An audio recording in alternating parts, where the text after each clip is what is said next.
نظام آباد کے مسلم وفد کی صدر پردیش کانگریس مہیش کمار گوڑ سے ملاقات۔ شدید مصروفیات کے باوجود مہیش کمار گوڑ نے ان سے خود آ کر عزت و احترام کے ساتھ ملاقات کی۔ صدر پردیش کانگریس بھی مہیش کمار گوڑ نے 15 ستمبر کو اپنے نئے عہدے کا جائزہ حاصل کر لیا۔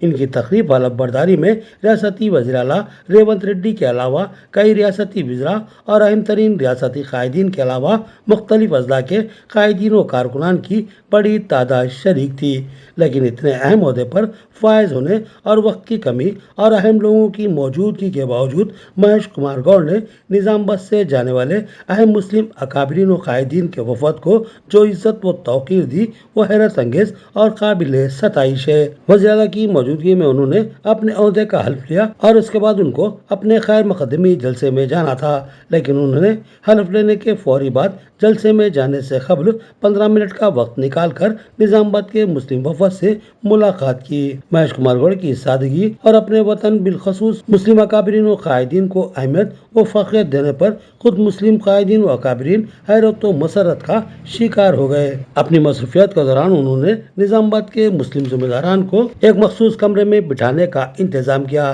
مہیش کمار گوڑ سے ملنے کے لیے لوگ ان کے پاس جا رہے تھے اور دھکم پیل کر کے ان سے مل رہے تھے، لیکن مہیش کمار گوڑ نے نظام آباد کے مسلم وفد کو عزت و احترام کے ساتھ بٹھایا اور خود وقت نکال کر ان سے ملنے کے لیے آئے۔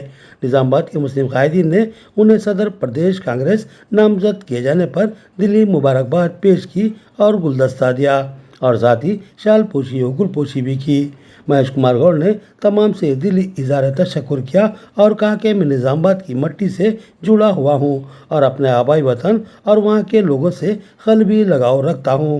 مسلم اکابرین و قائدین کے اس وفد کی قیادت سابق صدر ضلع اوقاف ماجد خان نے کی، جبکہ اس مسلم وفد میں مختلف مذہبی، سماجی و فلاحی تنظیموں کے ذمہ داران شامل تھے۔ الحمدللہ آج مہیش کمار گوڑ کو PCC پریزیڈنٹ دینے کے موقع پر نظام آباد سے کئی تنظیمیں جیسے کہ سینئر سٹیزنس ہے، اسی طریقے سے بیت المال کمیٹی ہے، عیدگاہ کمیٹی ہے، اور بھی کیا ہے معلوم ہے بزنس مینس ہے، اور جو تاجرین جتنے اپنے کاروبار ہے آج بند رہنے کی صورت میں بھی ان لوگ کو بھی ایک اچھا موقع ملا تھا، وہ لوگ بھی تقریباً ہمارے ساتھ جڑ گئے تھے۔ آج الحمدللہ نظام آباد سے ہمارا جو سفر رہا حیدرآباد تک کا، جس میں ہم لوگ ایک قافلے کی شکل میں تقریباً میں سمجھتا ہوں 20 تا 22 انووا اور 4 ویلرز پورے مل کر یہاں پر حیدرآباد پہنچے اور ہم مہیش کمار گوڑ جی سے ملاقات کرے اور پورے تنظیموں کو ہم نے ان سے ملاقات کروایا اور انہوں نے بھی نظام آباد کا شکریہ ادا کرا۔ جو لوگ آئے تھے سینئر سٹیزنز وغیرہ سبھی لوگوں کا شکریہ ادا کرے انہوں،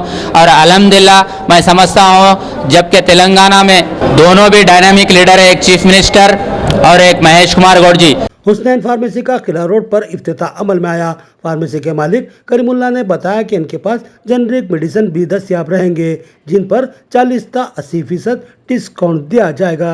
قلعہ روڈ پر حسنین فارمیسی کا افتتاح عمل میں آیا۔ اس افتتاحی تقریب میں مہمان خصوصی کی حیثیت سے رفیق قریشی، صدر آل انڈیا جمعیت القریش ایکشن کمیٹی و BRS قائد نے شرکت کی، جبکہ دیگر اہم مہمانوں میں محمد قاسم ایڈوکیٹ، سعد اللہ ایڈوکیٹ اور رحمت اللہ ایڈوکیٹ شامل تھے۔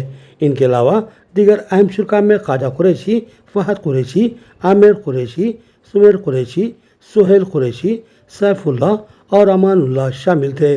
اس فارمیسی کے مالک عبد الکریم اللہ نے مہمانوں کا استقبال کیا اور شال پوشی و گل پوشی کی۔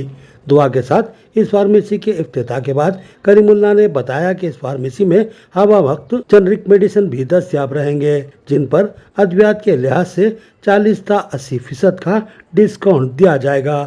جنرک میڈیسن کے خواہش مند احباب ہماری خدمات سے استفادہ کر سکتے ہیں۔ یہ فارمیسی قلعہ روڈ پر گولڈن فنکشن ہال کے روبرو واقع ہے۔